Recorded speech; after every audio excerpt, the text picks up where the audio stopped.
Hey, beautiful people. I hope you had a peaceful weekend.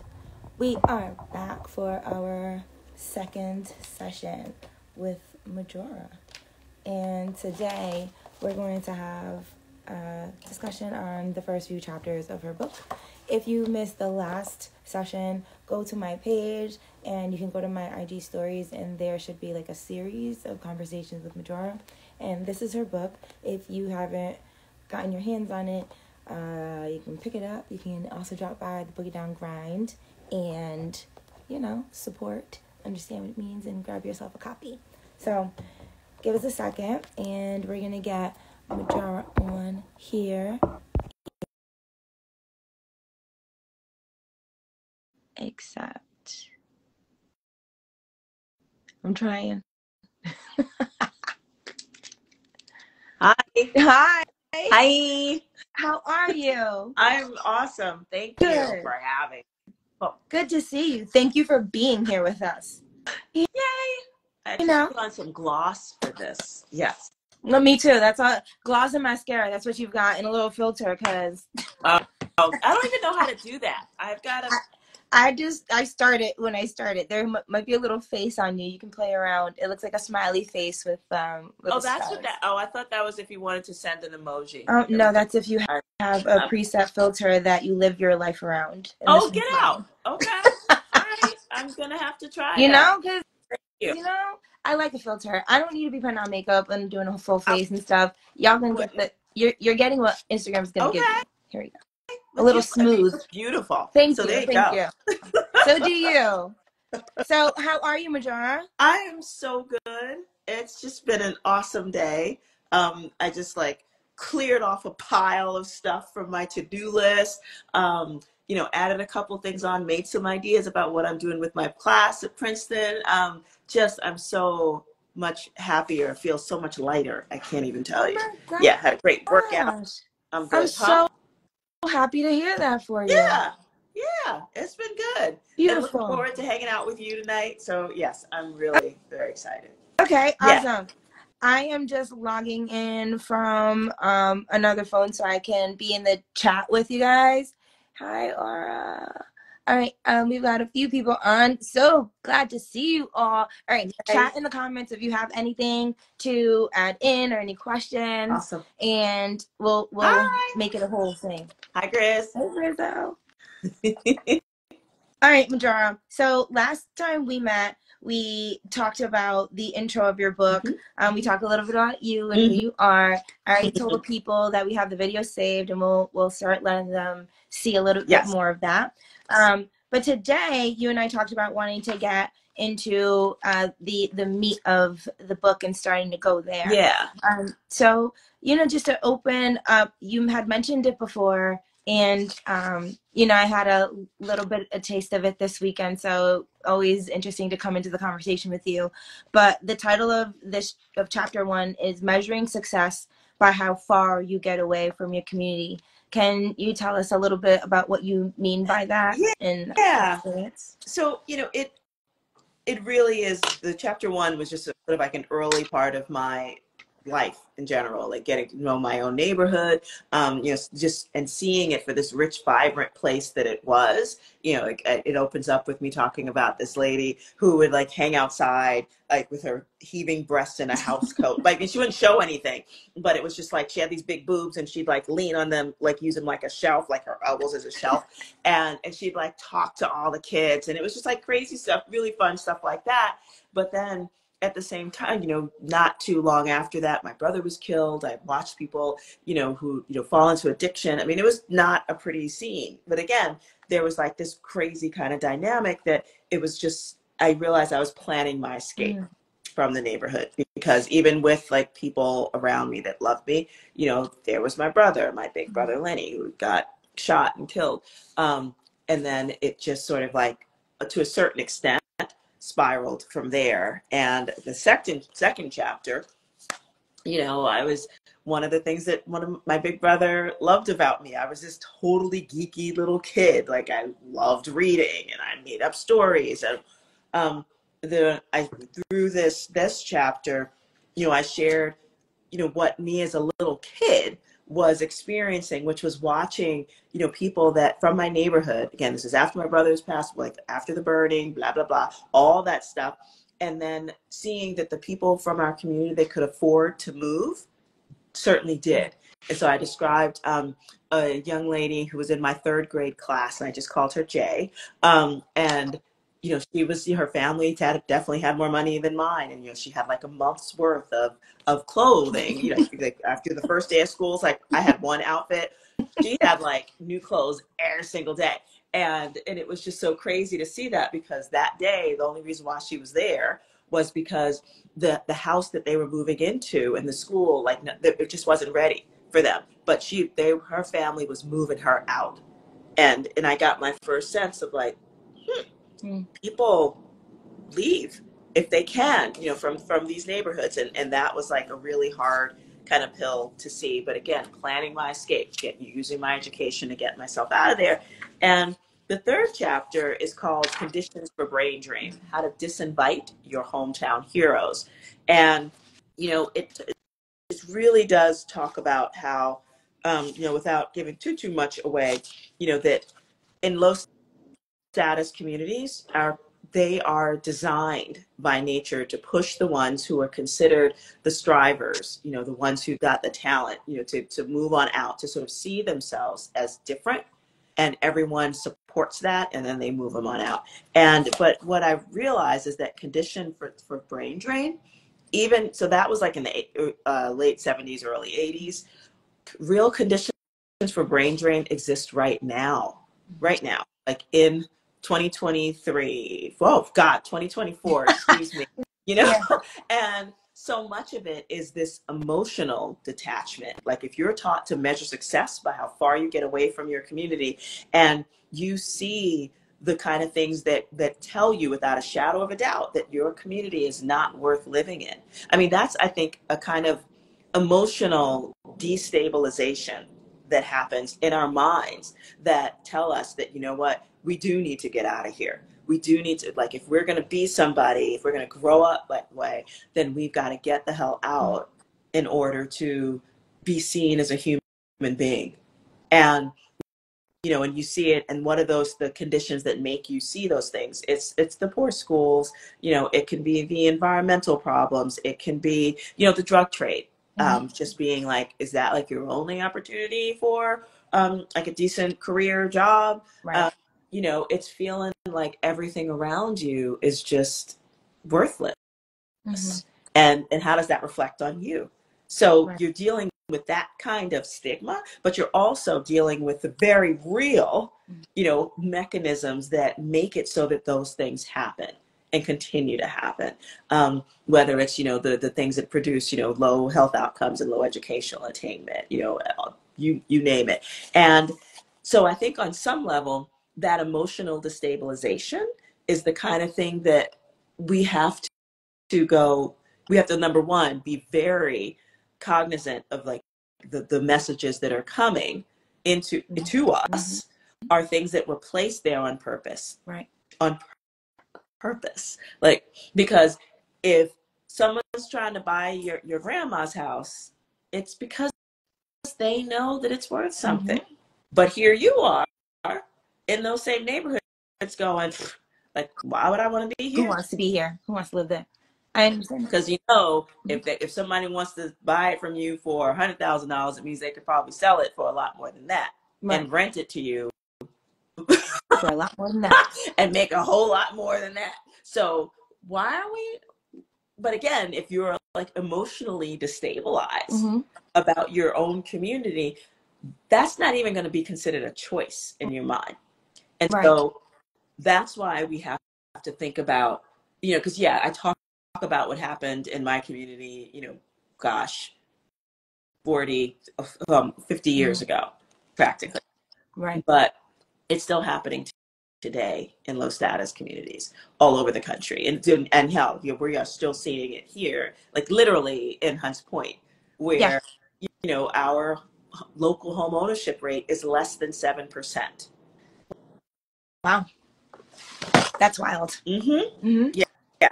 So we're selling them. Some of us are losing them because we don't like after the 2008 crisis, financial crisis, banks were too big to fail, but all the people that, acquired homes because there was these scuzzy Right. banks and the people that worked in them who were able to create these type of these mechanisms that allow people who really shouldn't have been able to afford to buy these homes, gave it to them. Mm-hmm. And then of course, balloon payments, etc. And they just lost everything. Yep. And nobody cared about that. Until it starts happening to someone else. Yeah. Out in Minnesota somewhere. Yeah. I did want to, in these chapters you mentioned that in the low status neighborhoods, what happens is we have a lot of low income housing, we have a lot of these like emergency healthcare centers, we have a lot of liquor stores, things like that. And from what I understood, it's in that when you put too many people of, for lack of the same type together, there's no diversity in the people. Right. So therefore no inspiration to evolve, no desire to evolve, and no examples of that. So can you talk a little bit about I think it would be cool to talk about those third spaces that you talked about. Like, what kind of spaces do you think that we need, and like what should we, and also this, as myself, as one of like the few percent, now that I understand what it means to be involved in my community, what types of things should I not want in my community, right? Because I do want people to have affordable housing, right? I do want like healthcare centers, but what is the balance there, and what should I be championing for when I do see someone coming in? Because right, just because they're brown, I shouldn't stamp everything they do, but what kind of businesses and organizations, what should we be looking for, and what should we be championing in our neighborhoods? Sure. I mean, just like nature doesn't really like monocultures, they're actually weaker. Like that's why, so many like things like the, any monoculture, if it's just that, it's less resistant to infections, to parasites, to all that kind of stuff, right? And that is the case for communities as well. So if you really stop and think about it, it's just when there's diversity, that's where there's strength, because it's harder for the bad things like come in and just like wipe things out, just this. And so, but when we think about the kind of development that is continued to be perpetuated in low status communities, and it does come in the form of what we call poverty economic maintenance. And you see it, so there is money being made, but it's not necessarily, it's almost never flowing to the people that are in those communities and creating this kind of like local living economy where, the tax base improves and, schools get better and all that kind of stuff. That don't happen. Right. What does happen is that you see, like lots of healthcare places or, health clinics mostly, that can take advantage of the federal, dollars that go specifically to the poorest of poor people, to manage, many of their the health conditions that we often see in low status communities, from diabetes and obesity, different kinds of, cancers, depending on, some of the environmental problems that we're experiencing, to things like, there's obviously, opportunities for not great schools to happen. Are we attracting, the level of support that those schools need, publicly and privately, to make those schools better? No. We're also seeing, where the concentration of poverty often happens mostly is because of the presence of so much affordable housing, specifically for the lowest income bands being built. And, everybody talks about affordable housing. And I think we should think about affordable housing that's attainable to different types of, people, because not everybody in our community is just, like absolutely at the lowest economic realms. I mean, parents did a great job of helping and supporting their students to go to college, to do great in so many ways. And many of them are making money, but no one's building that kind of, workforce housing, within communities like ours. They're just not. And because there's so much money to be made in quote unquote affordable housing. Although you wouldn't know that in New York City, because just last year, only 10,000 units, a little more than 10,000 units of housing were built in the entire city. I know. And there's a whole bunch of reasons behind that, but I think a good part of it is just that there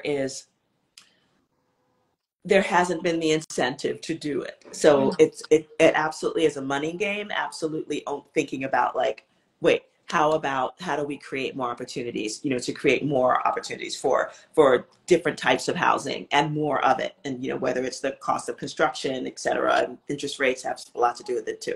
But that, anyway, all that to say is that since diversity is what creates some strength in a community, you really do have to be thinking about what are the kind of things that literally make people want to leave their communities in order to feel like they've actually been supported by their own neighborhoods. Whether it's the kind of places, it's just like, and we did a lot of, and actually later on in the book, I talk about the kinds of market research that we did, which was in the form of surveys, just asking people to think about, what is the community of your dream? Is poverty a cultural attribute? Because if we think about the kind of development that we see now, we're only building development specific to a very narrow, income band. Right. Period. So, but when we ask people of many different economic levels, well, what's the community that you desire, and where do you spend your money? They were like, not here. We go out, and because there's nothing to spend it on here in a bunch of different ways. So, I want to be in a cafe or coffee shop, or, I want to see music. I want to go and I want to go to a bar. I want to, be in a place that makes me feel good about where I am. And so that's why building what we've started doing, here in my hometown, is like, it's true. My Hunts Point is my research and development laboratory. And, when we got all this intel from folks saying where they spent their time, like where they saw themselves be seen as like a place, like somebody that they wanted to be seen around, then that's when we realized we need to be building this stuff in our own communities. So it is the cafes, it is the bars, it is the music venues, it is, the bookstores, it is the bike shops, it's the places that are not, like right now, so much in our neighborhood is like one of the biggest, public spaces in our neighborhood, if you can call it that, are the waiting rooms inside health clinics or pharmacies. You add up that square footage. They are big. Yes. And it's just like, that's interesting. Oh yeah. That's hilarious. I remember at my old office, I was able to look out and see, much of, Hunts Point Avenue. And it was just like pharmacy, health clinic. Yeah. Like, interesting. I mean, who would want to stay around that when you have someplace else to be? And New York City is kind of hot, and you don't have to go far. Yeah, you can get anywhere else. I have a question for the people in the room. I like this. What is your dream community? What kind of things that you don't have around you would you like to see in your home space, like where you grew up, if be it that, or, your local neighborhood? And then Majora, for you, as they write that stuff in, why do you think, and what can we do about people being so against a coffee shop, a yoga studio? Like, why can't we do this in our neighborhood? Why can't we have it? Why is it only for them? Why can't we do it ourselves? Why do we judge each other when we do something that's like not of us? And it's so crazy, but again, I mean, I'll say it and I'll keep saying it. I think that is one of the most seductive parts of white supremacy and its effectiveness. Like, it literally makes us like emotionally and even physically, and I think sometimes even spiritually, detached from this idea that our communities have value. And so that when we see someone trying to do something and being out there, like trying, getting caught trying, it's kind of like, wait, that's not what we're supposed to do here. We just don't do that. And I do think it's rooted in fear, and I think on some subliminal, there is a thing, a book called Post-Traumatic Slave Disorder. and I think part of, some of the thesis in the book is that, we just carry some of the scars that came from being the people, who were oppressed in such a horrific way, that, the scars of, having something of value and then having it ripped away from you. Yeah. Maybe it's your child, maybe it's your talent. I mean, it just doesn't matter. So you don't want anything nice because they're going to take it. Yeah. So what I think, like, when someone like stands up and goes, I'm gonna try this, I think there's a part of those that are looking around going, that's going to put all of us at risk, because we might not have much here, but it's more than what we got. It's more than, and if it's gone, what are we going to have? Because, like, we're not a people who can grow stuff. Yeah. And look what we do. Look what happens to us when we do. Yeah. I see a lot of, and you know what, I enjoy the comments. There's a lot of like holistic and programs and stuff like that, and I hear that, guys. But here's where I want to, and this is for you and I conversation too, Majora. We are so community. We're so like, let's help. What I'm asking you guys is like fun stuff. Like, you know what I mean? Like, we're always like save the people. It's like always this fight, but it's like, don't you want to go get a tea? Like, don't you want to go get an ice cream? Like, you don't like yoga, like Pilates, like nobody, like just let me tell you, girl, back in when I was like, actually, I'm totally a recovering, social justice activist. We're drunk off it, man. We're so drunk off this like crazy idea. I think I was a sort of a bad one, because, some of my colleagues, God bless them, would say things like, we'll send Majora to talk to like a potential partner because he's kind of like doesn't like mess with us and we don't really like him, and Majora smiles a lot. I do. I mean, I look for the joy and always have. Look for joy and everything around me. And also, it's just like, look, I do also believe ain't no power like the power of the people. But you know what? Our people sometimes needs a little help. Not a handout, but a hand up sometimes. And, and if we needed to join forces with folks in the business community, some of our like more engaged and engaging elected officials and policymakers, so that we could actually get our point across, I was like, you know what? Yes, send me. Because I do smile, and like, they're not going to respond to like somebody being nasty. Right. Yeah. And I want to teach too. I want to like have a nice time. And like, why do we have to think about this, that like, that like being an activist has to come with being mad. It's just like, I'm like looking for the future. And maybe this is me like thinking about like very literally about kingdom building. Like, this is like, I do think that I don't have to wait to heaven to like actually build the kind of community that I want to be in now. Like, that is literally a part of my faith.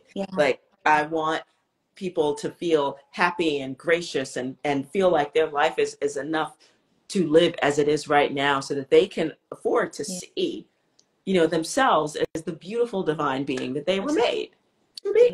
And sometimes that does come with like changing the dynamic around them. It's because, if you really truly do believe that you have no value, it is going to show. Hurt people. Yeah. And I do believe that even like in spaces, I follow this woman on Instagram who does like restaurant nights for her children. She prints out entire menus. They choose their appetizers. They choose like whatever. They have their little napkins. They get dressed like for the occasion. And her purpose. At home? It's at home. Oh. Yes. And they're like a range of ages. And her idea behind it is that she wants them to, when they go out to places, like feel like they belong there. Because I've even done that. And I do that with my mom. You go to nice places. When you start going to nice places, like you're uncomfortable. Like, which fork does what? Like kind of stuff. Because we just don't know that stuff. It's just like, whatever. But like, we deserve to know that stuff. We deserve to experience that stuff. We deserve it, Totally. No, the first TED Talk that I did, just back, oh gosh, '06. Yeah, '06.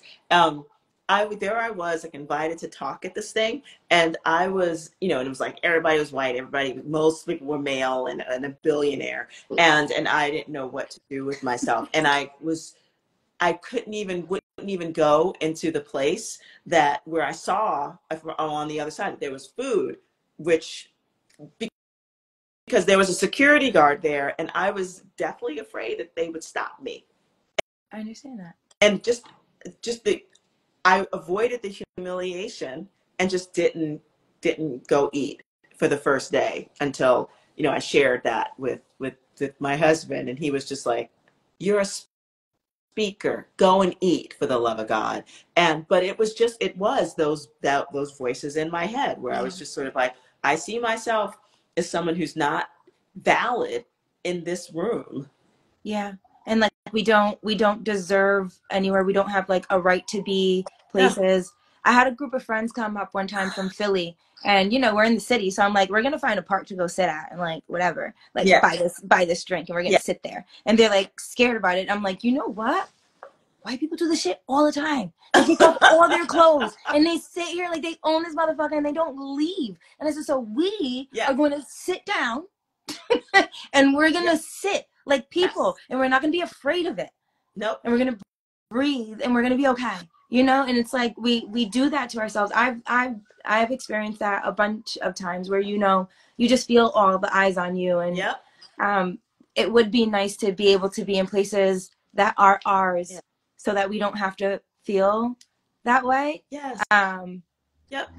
And who's going to build them? Except us. I mean, we are.